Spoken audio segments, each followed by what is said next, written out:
Bangun pagi langsung masak dan dilanjut sarapan bersama. Hai, assalamualaikum. Nah, di video kali ini aku awali aktivitasku itu dengan memasak, dan di sini aku masaknya itu di rumah tante. Nah, di sini itu aku kebingungan mau pakai minyak goreng yang mana, karena di wadah ini minyak gorengnya itu tinggal sedikit, dan ternyata minyak gorengnya itu banyak ya, tapi hanya diisi di gelong kayak gitu. Dan tadi itu tante aku langsung refill di wadah yang biasa dipakai untuk nyimpan minyak gorengnya. Nah, pagi ini aku masak ditemani sama tante aku, dan di sini aku itu lagi sementara numis-numis bumbu karena pagi ini itu kita rencananya mau masak ayam panggang, tapi ayam panggangnya itu versi aku ya.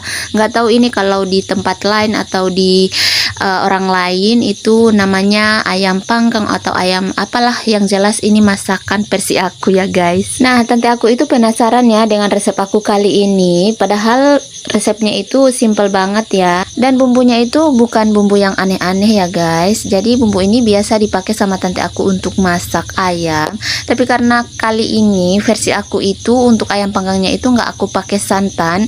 Biasanya mereka itu kalau misalnya bikin ayam panggang pasti ada santan ya guys. Nah, kalau untuk resepku ini itu nggak pakai santan, makanya mereka itu penasaran seperti apa sih cara masaknya. Padahal masaknya ya kayak gini aja ya guys. Jadi tadi itu untuk santannya aku hanya ganti air aja. Nah, seperti kalian lihat ya dalam video ini. Nah, ini untuk ayamnya udah masak. Ini aku mau pindahin dulu, mau aku taruh di wadah kayak gini aja. Dan biar gak ribet untuk bakarnya, di sini aku itu nggak jadi bakar pakai bara api. Padahal sepupuku itu udah nyulut api di tungku sebelah aku ini, dan di sini aku mau pindahin dulu untuk dandang nasi, karena untuk kompor yang satunya itu mau aku pakai untuk bakar-bakar untuk ayamnya.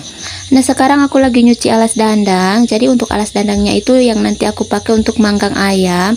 Jadi seperti ini ya, kalau misalnya aku malas nyulut api di luar, jadi untuk manggang ayam itu aku pakai alas dandang kayak gitu ya guys. Nah, ini untuk ayamnya yang sudah aku panggang tadi, aku masak lagi. Setelah masak aku pindahin dan aku taruh di wadah kayak gini.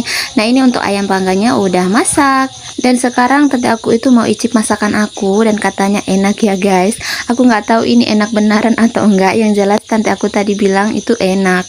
Untuk hasil masakan aku bawa lagi ke rumah sepupu ini, dan ini masakan omanya Afnan, dan itu masih ada satu masakan lagi yang dimasak. Dan ini tante aku dan adik aku lagi ngobrol di depan, dan karena masakannya kita udah selesai, udah siap, jadi sekarang itu kita lagi potong-potong buah dulu. Dan ini adikku yang satu ini memang pemakan buah banget ya guys. Jadi masih pagi-pagi itu dia belum makan apa-apa, itu langsung makan buah. Dan sekarang ini hasil masakan kita untuk hari ini. Jadi ada ayam panggang, ada ayam kari, dan juga ada sayuran. Nah, sayurannya itu masih dimasak ya guys. Nah, sekarang untuk buahnya udah selesai dipotong-potong.